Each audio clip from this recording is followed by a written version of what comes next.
This episode of Fresh and Buds is brought to you by Time Snap Lotion.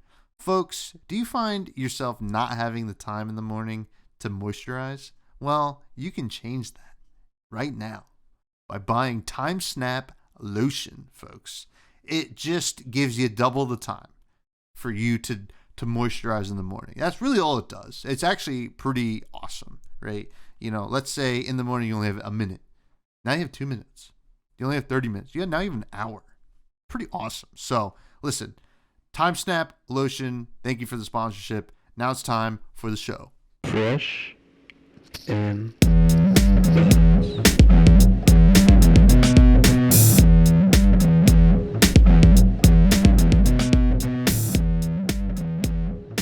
all right, folks, welcome back to yet another episode of Fresh and Buds. I'm your host, Tommy Fresh, and you are all of my buds. And today we are joined once again by someone that I'm very, very happy to call a bud, someone I absolutely adore, and I am also very afraid of to ever get matched into at any kind of tournament. It is Mr. Dagan White. How you doing, buddy? doing good. Happy to be back again. Yeah, I'm super excited. You know, I was thinking after Philadelphia, which I had my butt kicked. I will admit it. It was a rough weekend, and a lot of that, I guess, was because it was such an open meta, I think, and it's hard to prepare for everything. So I was thinking, why not bring someone who definitely puts in the work, the thought processes into what it means to prepare for something like this and get his opinions on it, and also just catch up with Dagan as well, because I miss you, buddy, and we're going to really do it this week. So first of all, how are you? What's going on? Doing good. Listeners will have to forgive me a little bit. I have a little bit of a lisp with my new braces. That's something. It should be okay. As long as we don't say too many S's and T's, we'll be all good. So, yeah, not too much has changed otherwise, though, other than, the blonde Victor hair going on. But well, the hair looks good, and it is certainly appropriate for the Victor. It's not a Victor meta. I think a Victor meta would be pretty crazy, to be honest, if you really think about it. But Victor is certainly good, and I definitely want to ask you your opinions on Victor. But we will avoid S's and T's as much as possible. Yeah. Right. I think I can't even think off. Well, we won't talk a lot about Riptide, and we won't talk a lot about Dorinthia. Dorinthia is probably a tough one, but yeah. In terms of playing Flesh and Blood, you are notorious or famous for running the tables at RTNs, and we just got out of an RTN season. How did your RTN season go? This is the first one where I haven't picked up a win, and it's kind of sad, to be honest. But but my mind wasn't in the right headspace for the first. I did a doubleheader weekend in Kansas City first. Was one draft, one CC. The draft one, we had some newer players who were getting kind of some mixed signals.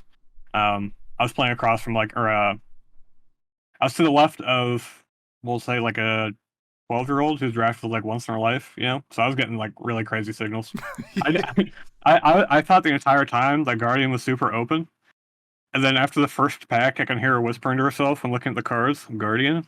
And I'm like, no. Oh, no. So it was bad. I was one of 4 Guardians in that pod, as it turns out. I still managed to go 2-1, but that was spooky. And then my brain kind of died by the second pod, but it is what it is. That happens. So yeah, multiple Guardians, and 2 is probably the max you want in heavy hitters. Limited. 4 though. Oof. Ugh, yeah. I can't. I ended up playing Victor with a bunch of performance bonuses and stuff just to try and make a bunch of gold. So I had to do it a little differently, but wow, did what could. So that sounds kind of cool. I'm not gonna lie, a bunch of performance bonuses. That card's pretty sick, to be honest. And you didn't pick up a win. What were you playing in Classic Constructed for the RTN season? Kasai. Both the CC ones I went to, the one local and the one in that doubleheader, were both Kasai. And both of those RTNs, I was getting overwhelmed by a ton of Drome Eyes, which is a notoriously miserable matchup for Kasai. I still beat all the Dromais going into top 8 of the doubleheader, but my brain was kind of soup at that point because that matchup is extremely difficult to play from the Kasai side.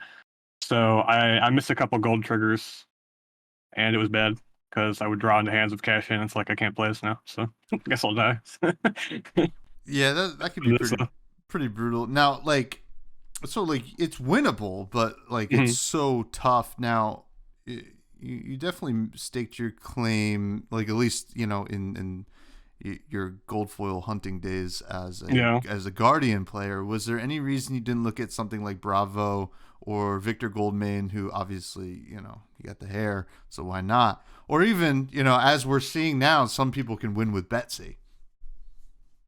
You wouldn't catch me playing Betsy. That's a little bold, but unfortunately, I just don't think Guardian is in a great spot as a whole right now. Personally, you have decks that can block better, do more damage, and his disruption just isn't what it used to be in terms of Bravo.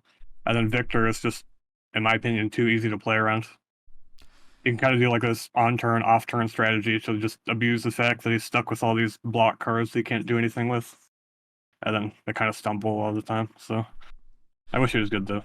Yeah, well, I'm sure. Like I think this is something I've talked about before, but they mention like Olympia is going to get a payoff for the gold or something like that down the line, right? We don't know what it is or when it's coming, but if it's any sort of generic gold payoff along the ilk of like cash in, all of a sudden Victor and even Betsy to a certain extent gets a little bit more, I guess, good or even more like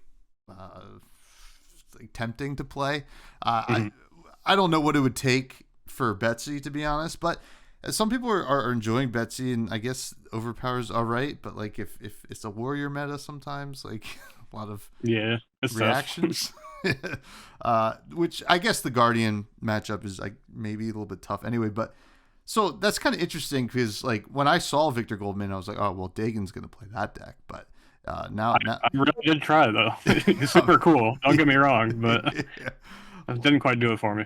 Yeah. Trounce is when you hit the Trounce, the double Trounce. It hell of a drug. It makes you think that it's the best deck that you've ever played because you're like, this is insane how good this is.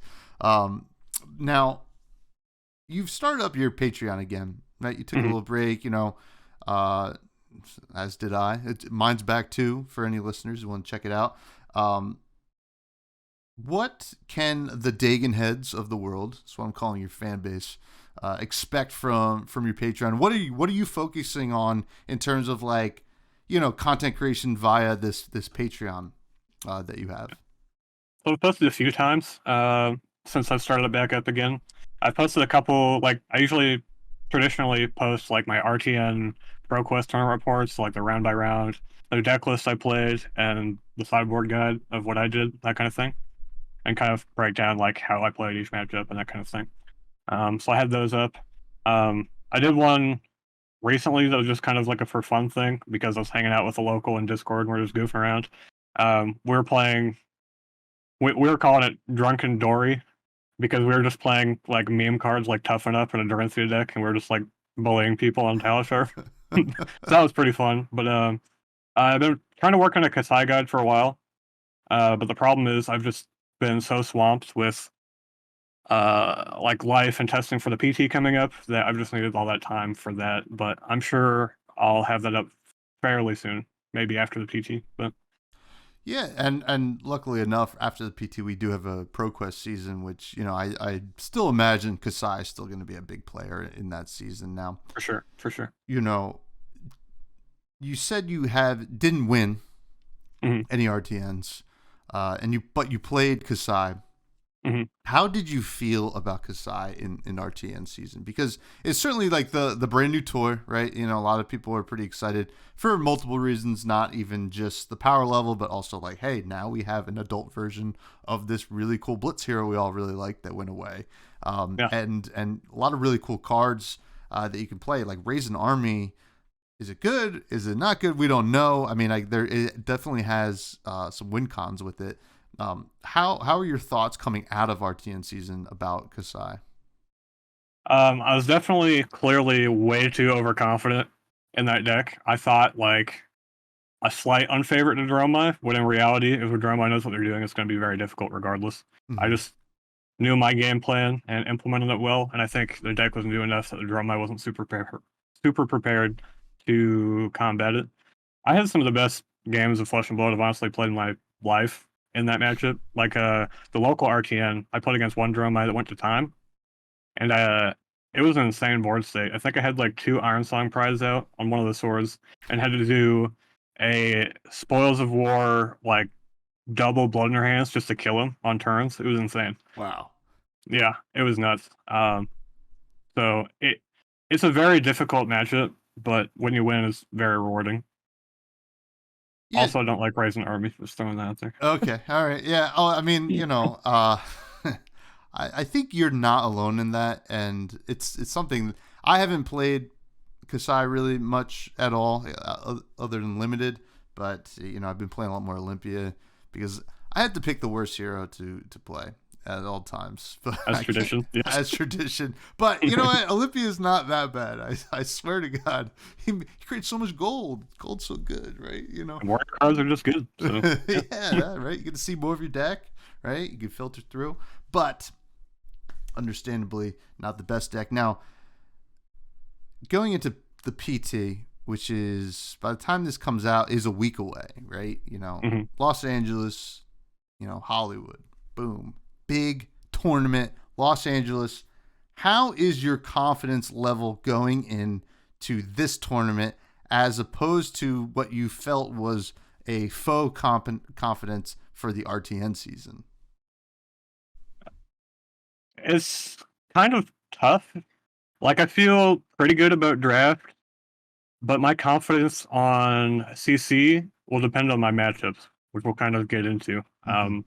in a bit. But if Gem Roulette goes my way, I mean, it's a free ride to top it. But we'll have to see. So And Gem Roulette is definitely going to be the topic of today, right? Because and people are talking about it all over the place. Like you can almost play any deck into any tournament right now, and if you just get paired into your good matchups, because a lot of people are playing a lot of different things, you can just make top 8 as long as you're a good mhm, pilot and a good player. for sure. Obviously, you know, uh, it's not like free wins are out there, but you can carve your path to top 8 a lot easier if Gem favors you. But if it doesn't favor you, it starts to feel a lot worse, right?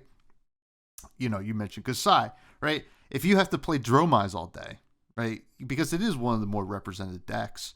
If you have to play Dromize all day, not only is your brain going to be soup, but Just that's like gone. Yeah. yeah, like that's also a very tough matchup to just win in general. And if you win, I mean, you're using a lot of brain power, so that's pretty tough. Now, limited, you say you're pretty confident there. Where do you like to be in this format, heavy limited? Now, I've always been a believer in just forcing the best hero in every other format before this, for the most part. Outsiders being kind of an exception. But this is the first set where it feels like that is just not an option. If you're stuck in, like, let's say you want to force KO because you think it's the best deck, you might 2-1, but like if there's a bunch of KOs, you could just get wrecked by the one of Guardian or the one of Warrior. Um, so this draft format is open. We'll say you Mm-hmm. definitely have to actually read your signals now, which is crazy. Um, so it's going to take a little more effort to really make sure you're locked in on those. And pick orders are very important. Yeah, and when I had Nathan Crawford on 2 weeks ago, we kind of talked about drafting this format and how Guardian probably is the toughest, right? Like to get like a pretty competent deck. Um, do you kind of favor like Brute and Warrior before, or are you actually staying open and waiting to try to find some kind of signal that isn't being given to you by a 12-year-old? It's a pretty safe strategy to stay open between Brute or Warrior and kind of pick those dual class cards to stay open. You have to have like a really strong reason to play Guardian. There's just not an overwhelming amount of good cards, really. And again, if you're one of even 3 Guardians, your deck's going to start to feel pretty bad. Because all your cards are just kind of below rate. Mm-hmm. Mm-hmm. Yeah, it's definitely a different vibe from, I guess, what was the last Guardian set we drafted? Tales of Aria? Yeah, I guess so. That's actually pretty crazy. And Oldham was pretty awesome in Tales of Aria. Oh, yeah. When all was said and done there. Now, besides the Pro Tour, and this is a pretty open question here, but in terms of your goals for 2024, right? Obviously, you probably want to win the Pro Tour you're playing in next week, perhaps even nationals. But do you have any other goals outside of just winning in Flesh and Blood this year? I mean, I would love to top 8 a Pro Tour. I mean, I top 8 or top 4 nationals like that first time around in Orlando, like forever ago, when Briar was insane. But I feel like I'm one of those people that still always slept on. I'm one of those guys that just kind of like farms RTMs or Pro Quests, and it doesn't quite convert. I'm tired of only making day 2 every single tournament. I want to actually, get there. But I think my mental game over the long term has improved immensely recently. So we'll see if it works this time around.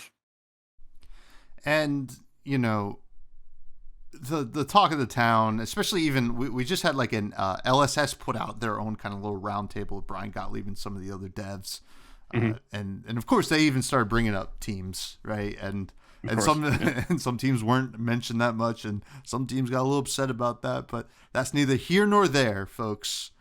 How do you feel about your team right now? You guys, I know you guys got a pretty star-studded cast. I mean, we just had Easton top 8 worlds on Slapdash. I mean, that's the whole reason that deck was a thing at that point. So, Yeah. I think people just don't have the name recognition of Team Ascent yet, but we're always there. We're just not quite winning. So, we're definitely slept on for sure. I think so. There's some real winners there, and then there's Mo Bogsley, and I love Mo Bogsley, but man, he's the mascot. It's okay. He's the Ka-chow. It is Mo Bogsley, the mascot. Now we love you, Mo. You're probably not listening, but I Indeed. love you anyway. So let's get to the fresh faves, where we're going to talk about your favorite cards out of Heavy Hitters, because it's the newest set. And we're going to start off hot here by asking, who is your favorite hero from Heavy Hitters? From a design standpoint, I'm going to say KO. Just having one arm is just so sick.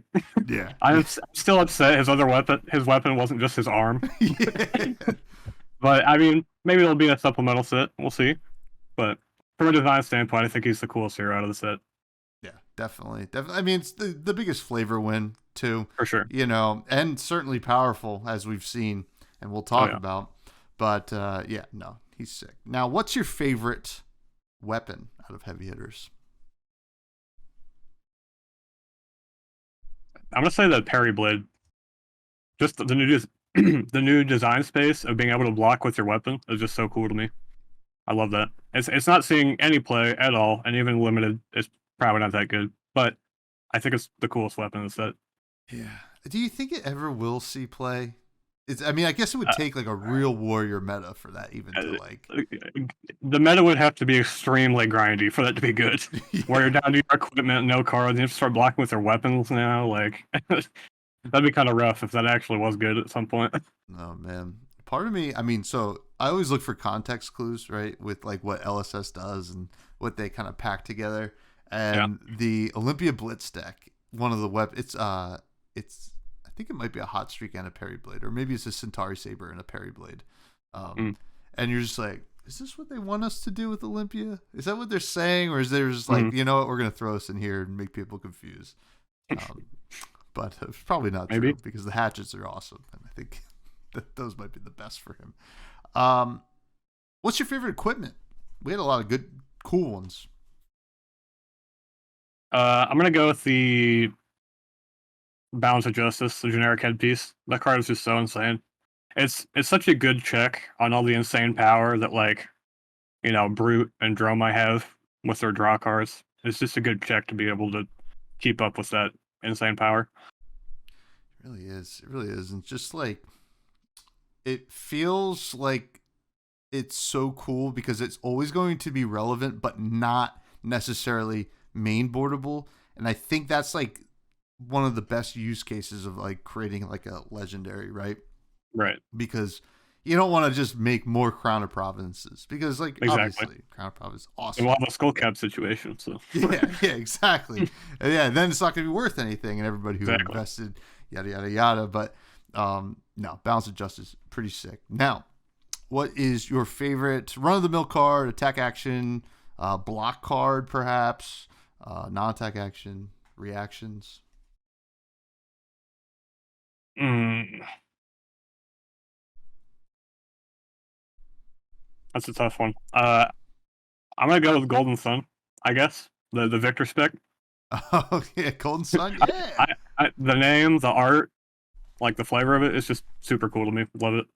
It is pretty sweet, and just like it's annoying because it's like when they play it, it's not so inherently powerful, right? 10 Right. overpower is something that you got to worry about, but Big number. Yeah. there's so much like that can deal with it. It doesn't feel like a crippling crusher or whatever. But the Right. added bonus of like winning a clash with it, you're just like, oh, Yeah. that is so brutal. But When it shows up, it feels insane. it really does. It really does.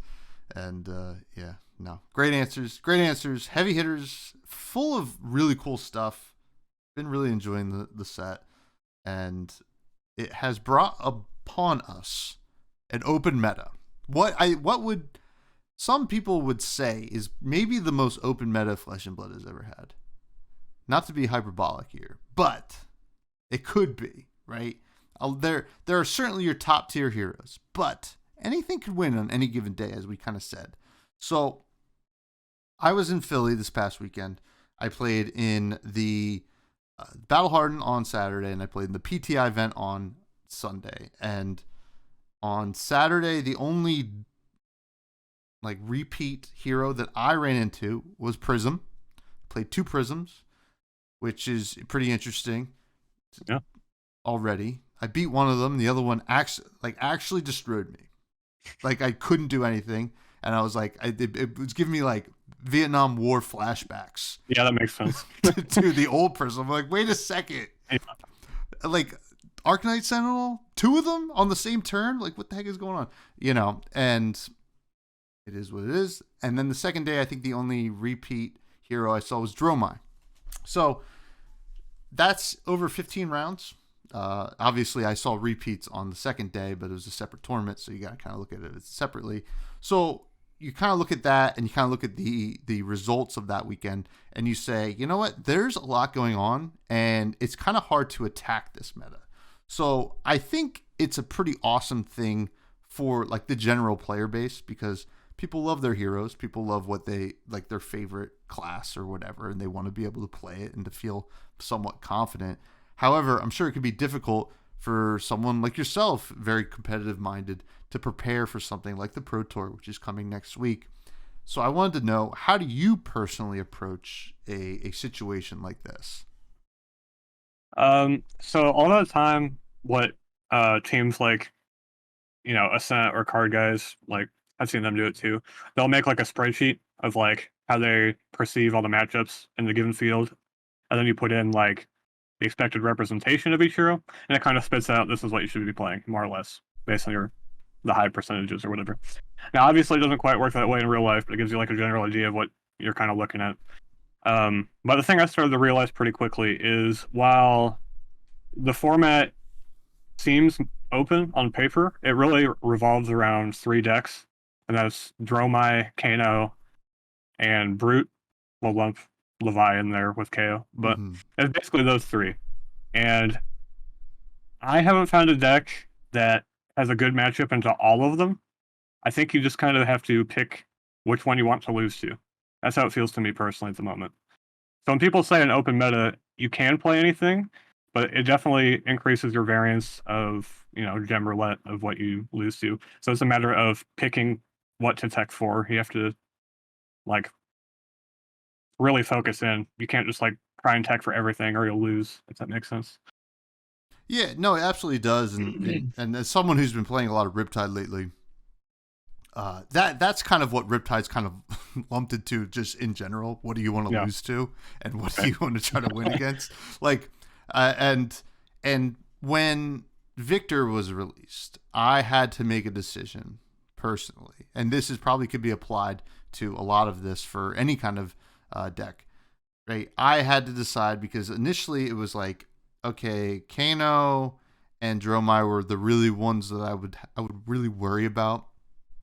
And I found that a Kano I could just race, so that if I just play my leanest deck, I can just race Kano and hope that they miss, because sometimes that happens, right? That's what that deck does sometimes.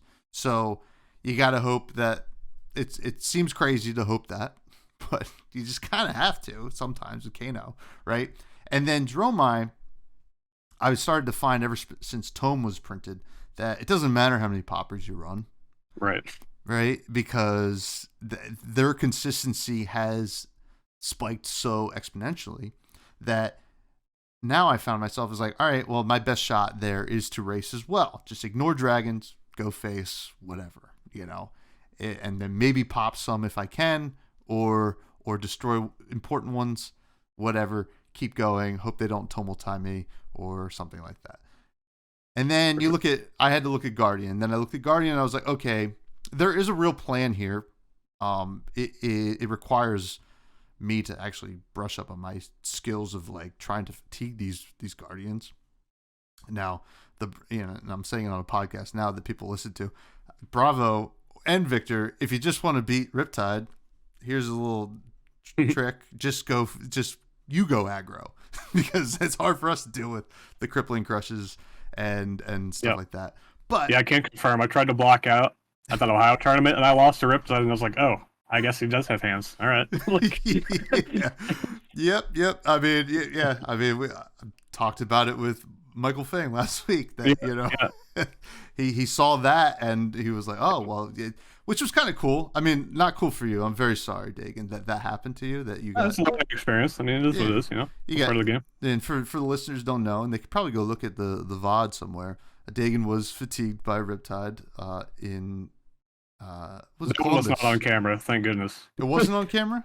No, it was not. No. Oh no! So you don't even have to. I was aware of it though, because the match was taking forever. Yeah, to see it, but so Dagan got fatigued by a Riptide, but that definitely gave some validity to the Riptide deck for sure, which is really cool.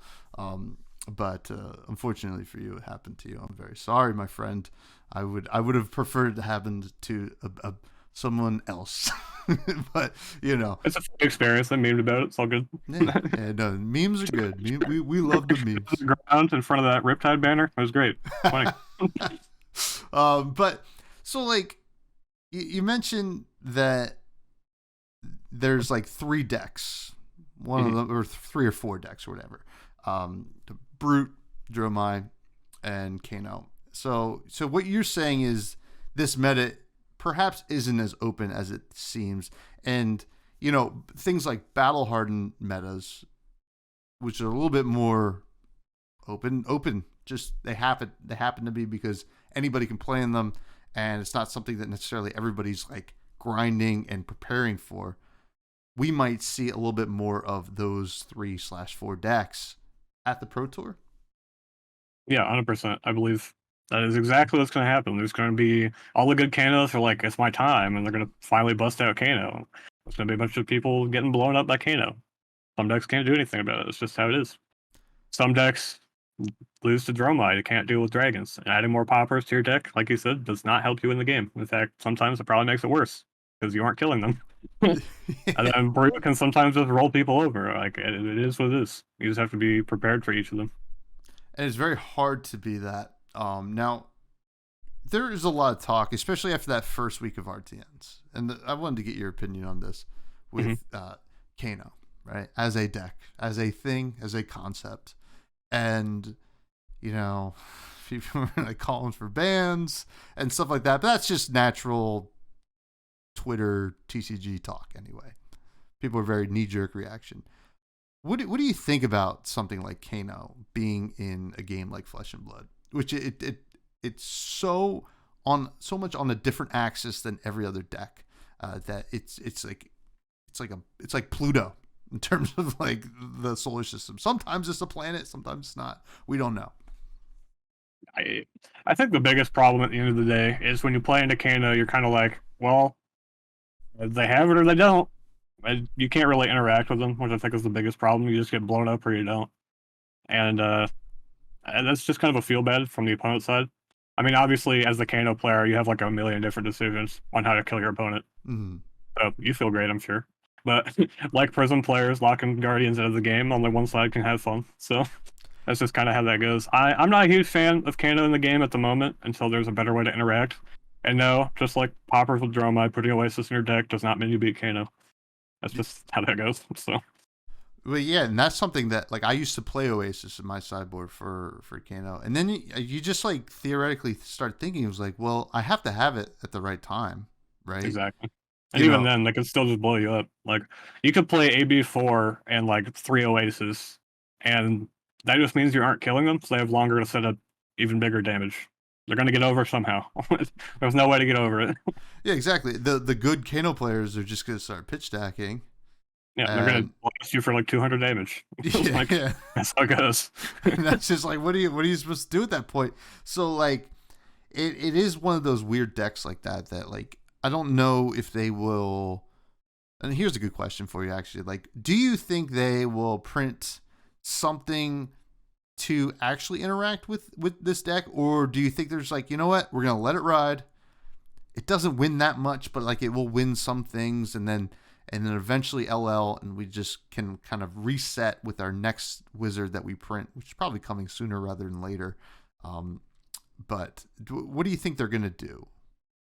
I think it's tough. I mean, the only ways to really, combat Kano are going to be just rough thrown through like on hit effects, which most of the time they'll just block out their hand and wait for the next one. They'll just fold, wait for a better combo, like poker basically. Just wait till you have a good hand, kill them. Mm-hmm. Or prevention effect, but like that's a form of interaction that's. Do I have it? Does it work? I don't know. It either works or it doesn't, and I don't think it's a good way of having interaction in the game, if that makes sense. Yeah, that makes sense. It does. And part of me thinks that, and as much as it pains me to say this, I think they want Prism to be good enough that it gatekeeps Kano a little bit, right? With all that ward and stuff like that. Yeah. It's like passive interaction, right? It just exists, and I guess it does work to a certain extent, right? Anytime they print something with ward, especially for Prism, I see every Kano player complain about it, rightfully so. Sure. They're like, well, this is more stuff that is bad. I think the thing to remember is that you talk about gatekeeping. I think every deck gatekeeps other decks in their own way. Mm-hmm. It's just this one just feels hopeless. Yeah. It just feels hopeless. That's the difference. You play against a Guardian, you can get gate kept because you might get fatigued. Mm-hmm. Or you have no way to deal with Dominate or whatever. Or you play against Prism and they like ALS loop you and you can't get through and you just die. Like, plenty of decks have these kind of, can you beat this? No? That's too bad. Like, that's just kind of how the game works. I mean, at the end of the day. Yeah, and that actually kind of brings me to my next question, because you mentioned, can you beat this, or can you deal with this, or can you interact with this anyway, and if not, you can't win. So when you have a meta that perhaps you could just run into a bunch of different things, what do you think there are that are some deck building choices you can make? Because we do have a sideboard, right?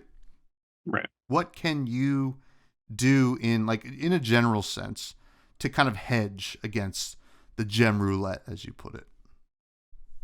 It's like I mentioned earlier, you really have to pick your losses. So if you realize, let's say you're playing into Kano and you have like 5 tech cards, we'll say, your Oasis and 2 more AB, is that enough to actually give you an edge? Hmm. If not, you should probably just not even bother with it, and then use those tech slots to fight things that can give you an edge. Um, so that's kind of what I look at when trying to figure out what deck to play. Yeah, and who was I talking? I was talking to somebody this weekend. It was Craig Krempels. Shout out Craig. We love you, Craig. Craig, is like, it's so it. He mentioned it's such a weird format because like it's so hard to not be a proactive deck right now For sure. because you want to have something because he brought Olympia to the Battle Hardened, and Olympia is like one of those really cool decks where you can just grind people to oblivion, right? Because you can do the axe thing, like the hatchet thing, and really just present like really good numbers, and you can block efficiently. You don't care about so much your cards in hand because you can just get a lot of value out of like very little. But when other decks are doing unfair things, the grind doesn't matter. So like why not bring something proactive? And like something I thought was like, well, Fi is very proactive. Fi it just is a deck that's like it has one game plan, doesn't really want to block, Yeah. and it does that. So, do you think a proactive plan is something to uh, keep in mind? Maybe not exactly put into action, but keep in mind. Uh, yes. I think the problem is with proactive decks like Fi is, I mean, they can't block very well. Mm-hmm. So if you get like these dead hands, you can get rolled over to an aggro mirror, and it feels very coin flippy. And you won't find me playing a deck that isn't able to block if it needs to. I just can't do it anymore. I want to be able to fold the poker hand and wait for the better one and try and win that way. I don't want to sit there and be like, oh, I lose instantly. Um, proactive plans are good, but you have to make sure that you have a bunch. I always make sure to have a hedge in place just in case things go south. Mm-hmm. And in that case, most of the time it involves blocking because most threats are on hits. So that's kind of how I like to think about things. Yeah, yeah, it really is, and you know, as much as I mean, if Fi just picked up another win or two, we wouldn't even have to worry about Fi anymore. Fi's very For sure. close, but so is Dromai. So maybe Dromai should just win this weekend, this upcoming weekend. Now, in terms of LA, I think we do have one more battle hardened before LA. It's Dallas this very weekend. But I imagine what we see in Dallas is going to be very similar to Philly. What are some predictions that you have for Los Angeles, both the calling and the Pro Tour, because they'll be pretty big sample sizes each. I mean, we're definitely going to see the most Kano players we've ever seen ever. There's They can finally play a deck and it's actually good. So you bet they're going to play them. I expect Dromai to be like the how do I put it, the best converting popular deck. Mm-hmm. Brute will be there in high numbers, but he's so linear and can't really adapt. I think he'll come up short. So those will be the big three decks, and then you'll have your, scattering of rogue decks that hit gem roulette. Your Katsus into Dromais or things like that. Just so, yeah, I mean that's kind of how I see it. So there's something interesting happening right now in the European market, like card sales market. A lot of Azalea cards and a lot of Katsu cards are being bought right now. Mhm. I think Interesting. there's no dishonors left in like the European market or something like that. I heard something like that, and then like also Skullbone Crosswrap spiked as well. Not because of my new Riptide tech, unfortunately, but people will see the Sure. truth someday. Obviously, I will release it onto the world. But uh, you see that kind of stuff, and like we live in a world where the U.S. meta or like player base kind of has one like thought process or way of thinking, a paradigm is, if you will, and then like European and then Oceania and Asia, they all have different kinds of approaches to the game, and the Pro Tour is a very global event. Do you think that some of these like international kind of player bases are going to come in with some spice or even shake up the meta a little bit to the point where you're like, well, maybe Azalea was going to be the most represented thing, or that's just an example. For sure. I mean, it's very possible. I mean, you saw, Team Poland's all bring Katsu and mass before, like Baltimore or something. It's very possible you could have, large circles of people is like, well, this is actually the best deck, and have their own opinions. And it's usually what tournaments are for, to kind of compete and show which, I guess, opinion is correct at the end of the day. So I mean, Katsu is probably the most real it's been in a long time for sure. You have that proactive game plan you're talking about, but you have a little more, flexibility to adapt if you have to. I mean, you can kill dragons, you can try and raise Kano, you can try and raise Brute because they don't block super well either. So like, it's very reasonable to try and pick up now. And he's a super fun deck. I do love Kazu. He was like my first favorite deck. Yeah, Katsu's pretty dope. And like, even just like being able to Kadachi locks, that's still a thing. Oh yeah. Yeah, for sure. Now we look at like Dromime, which is a deck that's getting the closest to LLing. What do you think personally will happen if Dromai happens to LL before Part the Mess Veil, before we even get new heroes? Like, obviously we don't know what the new heroes are going to be. We can speculate all we want. Probably a ninja, probably another illusionist, or maybe we'll get the blue illusionist finally. Whatever, doesn't matter.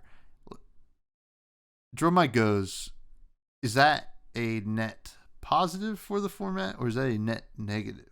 Because it kind of has taken on the role of what original Prism was. Not to the extent that original Prism, right? That was a different beast. But certainly Dromai feels like it can be that at times. I mean, it'll change the way people build their decks, right? Like, people currently have to dedicate a certain number of poppers just to, like, have a chance all the time. So you'll have a few more sideboard spots. Kano loses potentially bad matchups. That's, annoying, I guess. They can still blow people up. But, I don't know. I don't think it changes the format drastically, to be honest. Yeah.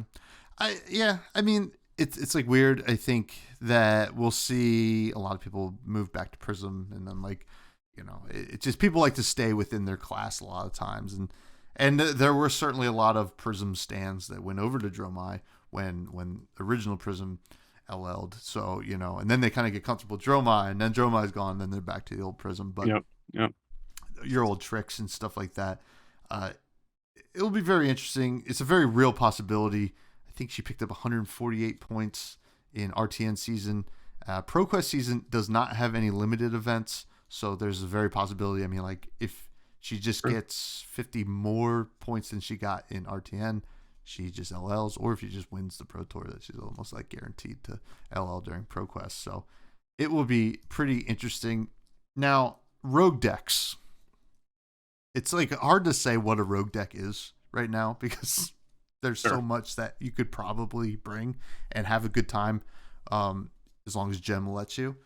Mm-hmm. What is a rogue deck that you would be concerned about at Pro Tour Los Angeles? Probably Katsu and Kasai. Those are the two biggest ones. So you better know what to block when you play against Katsu, or you'll get blown up. Mm-hmm. Or, I mean, realistically, same with Kasai, to be honest. At the end of the day, you just kind of know what to block. It'll probably be okay. But you just have a game plan and do them for sure. Mm-hmm. That's definitely is what's making testing so much more time consuming now, is now you have to like have a game plan and like a million different decks just in case you pair into them, because it might happen. So yeah, and Katsu is a deck that, like, a lot of times it feels like, your deck can just naturally have a game plan into it. You just have to know what that game plan is. Right. You got to be like, all right, like you said, you got to know what to block. And then something that, like, me personally, like, I not struggle. Like, I used to struggle with it a little bit more, but like as I played more Katsus, I've kind of come around to it. But like, just knowing what they can go get out of their deck sometimes is yeah, for sure. Just know what the combo lines do. Yeah. You're Make just sure like, you can block Dishonored if you're gonna die to it. Yeah, like, you know what that does. yeah. Which is like, you just gotta know those things, and it's pretty interesting. Now, will we see the meta settle into like a more predictable state perhaps like after Pro Tour Los Angeles, when we're gonna get the largest sample size, right? And then because nothing's really gonna change going into ProQuest season, other than the knowledge of what LA was like. I mean, I think it'll kind of condense into those top 3 decks I was kind of talking about before. I think once we have this big tournament where everybody shows what they think is good and the best will come out on top, people always gravitate towards what does well at the recent biggest event.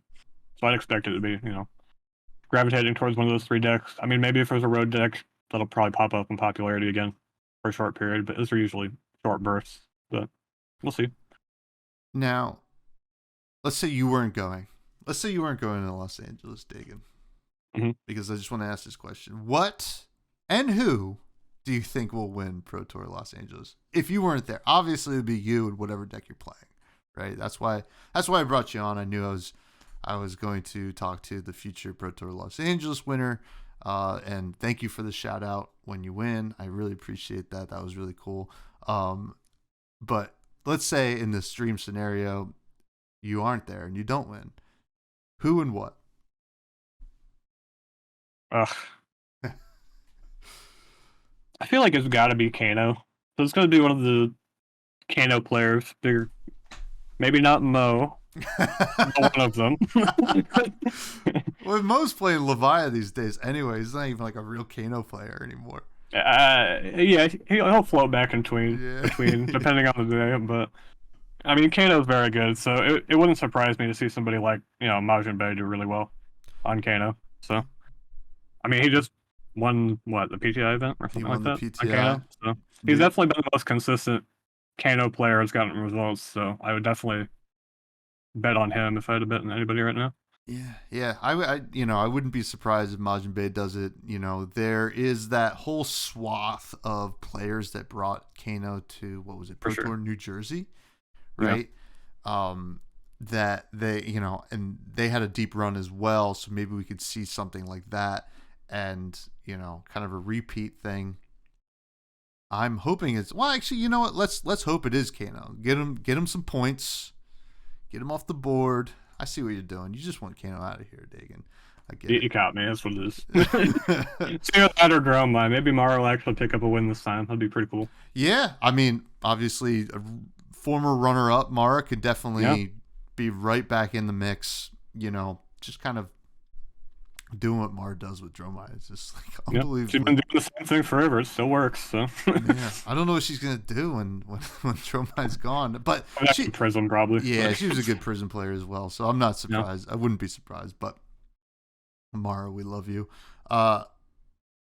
Any other final thoughts here on like this meta? Like, is it good? Do you think this is good for the game, or is it just annoying for people to prepare for? I'll echo what a lot of people have kind of said, that is great for like your armory level. You can play anything and still have a good time and potentially do well. I mean, you could even bring Teklo and top 8 something. Like, that's happened before. You never know. So I think in terms of like people being effectively allowed to play what they really like is really nice. You're going to lose to some matches, but it's just kind of how it goes. But from a competitive standpoint and testing, I've always really liked the handful of decks. You just pick one of them and then tech for the others and call it a day. It's so much easier. Yeah. Like I just spent 14 hours on Sunday just grinding games like nonstop and just trying to figure out certain matchups and like how decks interact into certain things. I felt like I made a lot of progress, but then you leave with even more questions than answers. It's one of those things where it's like, all right, what do I lose to? Or roll the dice, ship it, I guess.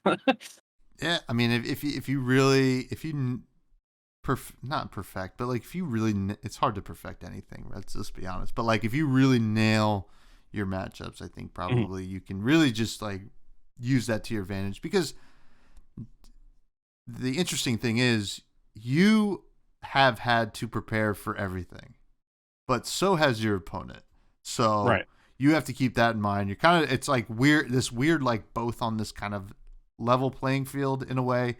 Maybe they have a better shot because of the deck that they brought and what they're matched into you or whatever. But yeah, not only do you have to figure out your own game plans and everything, but you also got to figure out how they're going to try and fight that game plan and how to counter their game plan. So it's one of those things. It just takes a lot of time more than anything.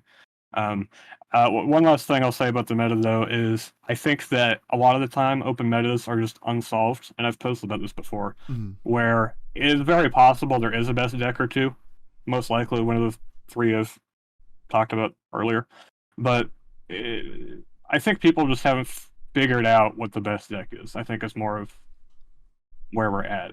And I think it's very likely a Brute, Kano, or Droma. I think at the end of the day, it's one of those three. So we're not quite in a triangle, but I think we might get to that point. So we'll see. It's definitely possible, and we might even see it in LA. Who knows? My pick is Levia because I got some. It's a solid pick. Yeah, I got some love for her. Obviously I stopped playing her a lot when she got good because I hate myself, but it is what it is. But I'm hoping that she wins. Actually, I hope it can. I hope it Dromai wins. Let's get Dromai out of here. I'll be okay with that. Yeah. If we don't win, we can get rid of Dromai. It's fine. Yeah. We do have some listener questions that people have submitted on the Buds Discord, which I definitely recommend people checking out. It's in the link tree below. It's a great place to submit questions to all of our wonderful guests here at Fresh and Buds. And the first question here comes from Gary, aka Mr. Viz. Got to hang out with him and Junior from the Discord over the weekend, as well as the Pittsburgh crew and a bunch of other people. Gary asked, do you feel disrespected being removed from your own hero card? I mean, what's it like to be replaced by a horse? Of all the things to be replaced, I mean, if you get replaced by a horse, that's not too bad of a deal, to be honest. Yeah, I mean, I'm not used to being slept on, but being replaced by a horse, that's a new one. Yeah, well, you know what? Let's be honest. Like, we use horsepower is like a common word for like really strong cars or something like that. So like, it's understandable. And if you don't know what Gary's talking about, we're talking about how Victor kind of looks like Dagan, and now everybody just is saying that the hero is the horse. What was that? It's a very punchable face and all. No, you are like, well, I guess Victor's more bizarro Dagan, right? Like this kind of smug person, where you're just a sweetheart that's like, just lovable. So it's just like with a smug face. No. You just really into your games and just really intense. But once you get to know Dagan, as people know on this podcast, you're just a teddy bear. You're the best. Pat, aka Pat Shaw, who hates yellow pitch cards, asks, how are you splitting time between TCGs? For those of you who don't know, Dagan's also involved in things like Alpha Clash. What's taking priority for you? I mean, at the moment, it's pretty obvious that I'm focused on the Pro Tour, considering it's in like a week at this point. But I definitely bounce around. I get pretty burnt out pretty quick if I focus too long on one game, so I have to kind of, we'll say, have a palate cleanser. So I played Lorcana for a little bit, pulled out of that. I top four'd like one event, and I was like, okay, that's enough. Star Wars Unlimited is all right. I haven't been too deep in that yet. And then Alpha Clash, I help test every once in a while when I do have time, but I'm not allowed to play in big tournaments, so I don't have to worry about spending too much time on that end of it. So, at the end of the day, it's still flesh and blood all the way. But I'll dabble in other things here and there when I have time. How is the testing for Alpha Clash going? Pretty good. They're going to be dropping their new set early at a tournament in Vegas in April. It's hosted by The Realm as well. Definitely worth checking out. Big prize pool for a new game is always a good opportunity for spikes like me to show up and play a new game, make some money. Yeah. So, might be worth looking into if you're into that kind of thing. Absolutely, and I think there are some buds out there who are. And finally, from Capolo, who asked, what do you enjoy doing outside of card games? Oh, there's things outside of card games? I think so. I mean, to be fair, that is mostly what I do, but I suppose the main other thing I do really enjoy doing is going to live metal shows, like concerts. Those are always really fun. Getting thrown around the pit, blowing out your ears. Love it. You're always posting some good music in the music channel of the Buds Discord. You know, yeah, I listen Some to better it. than others, but Yeah, unique for sure. yeah. Well, it's always funny because, and this is totally a tangent, but this is my podcast. I do what I want. You will post it, and I, for whatever reason, if Dagan posts something, I want to see what's going on in your head, what you're enjoying, because I remember the first time I met you, you would just be walking around the convention hall or where the tournament hall and just have headphones on. Like you're just like kind of in the zone. So like I got to know what is in those headphones because like it's pretty cool because other people are like talking to people talking about how their Yeah. game went. Dagan's in the zone. And I mean, when you go to time a lot of rounds from the decks you play, you have to just like stop for a minute and just reset because you're gonna get burnt out so fast. yeah. So that's definitely one of the main things I do for sure. I don't have it's not as bad anymore, but I definitely really used to just like have to hibernate in between every game, or I just get fried so fast. I Well, remember the calling Indy when I was playing that beefy Briar deck with like Reaping Blade or whatever. oh, I remember that. Just trying to, like figure out matchups on the fly. I was using my brain way more than I expected to, so I had to like really get in the zone. And a lot of the times, I listened to like the same song through the whole day because then you'd reset back to zero. Basically, you'd always get back to like that 1 point. That song for that event specifically, I remember this for whatever reason. It's called Noodle. Excuse, list. Noodles by Shrezzers. Okay. Very good. I don't know why that day. I just decided to loop that song, but that was the one for that day. Definitely worth checking out. It's a good song. Yeah, you should post it right in the Buds Discord after Yeah, this, I'll do that for sure. so people can check it out. But that's pretty interesting that one song is. Yeah, it kind of resets you back to a starting place. I find that pretty useful. That's kind of interesting. Yeah, I mean, I should try that out. Sometimes I will just start humming to myself at tournaments, and like I used to drum in like high school and stuff like that, so I'll find myself just like tapping stuff. It's probably really annoying for my opponents, but at least I guess I am still flicking my cards, so maybe I'm doing a bunch of annoying stuff. I'm sorry, my opponents. I'm fidgety. I do. I'm with you. But that's pretty interesting. I think that's like behaviors of players is such an interesting thing. I'd love to do a whole podcast about it, maybe sometime soon. But that's gonna do it for this week. This was always a pleasure, Dagan. Always love chatting with you. Thank you for coming on. Thank you for giving us your time. And we're all gonna be rooting for you next week, no doubt. And I'm excited to see what you bring. You hinted at it before we started recording, but I'm not going to bring it up. It's kind of spicy. Not gonna lie. I am all about any kind of spice that you're bringing. So if I am definitely pulling for whatever you got to make the top tables. Now, can you please plug everything that you need to plug? Your Patreon, your Twitter, etc. Yeah, for sure. You can find me on Twitter at Kadachi1, and I used to have my Patreon link there, but you should be able to find the Patreon through my Twitter there. And I'll be uploading, tournament reports, the normal stuff that I do. You'll know what decks I'm playing, what my strategies are for sideboards and things for what I'm playing.